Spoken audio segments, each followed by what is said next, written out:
বলছেন, ইম্মা ইয়াবলুগান্না ইনদাকাল কিবার আহাদুহুমা আও কিলাহুমা ফালা তাকুল লাহুমা উফ। তোমার বাবা যদি অথবা তোমার মা যদি বৃদ্ধ বয়সে পৌঁছে যায়, বৃদ্ধা বয়সে পৌঁছে যায়, বিরক্ত হয়ে উফ শব্দটাও বলো না। ওয়াকুল লাহুমা কওলান কারীমা, বিনয়ের সঙ্গে কথা বলো, আদবের সঙ্গে কথা বলো, ভালোবাসা দিয়ে, মমতা দিয়ে, স্নেহ দিয়ে, মায়া দিয়ে কথা বলো। এই আয়াতটা নাজিল করেছে একজন, তিনি কে? আবার আল্লাহ তাআলা বলছেন, বান্দা ওয়াকফিদ লাহুমা জানাহাদ দুল্লি মিনার রাহমা ওয়াকুর রাব্বিরহামহুমা কামা রাব্বায়ানি সগীরা। আব্বার সামনে, মায়ের সামনে বিনয়ের ডানা বিছিয়ে দাও।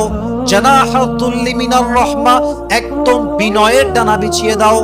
ওয়াকুর রাব্বিরহামহুমা কামা রাব্বায়ানি সগীরা।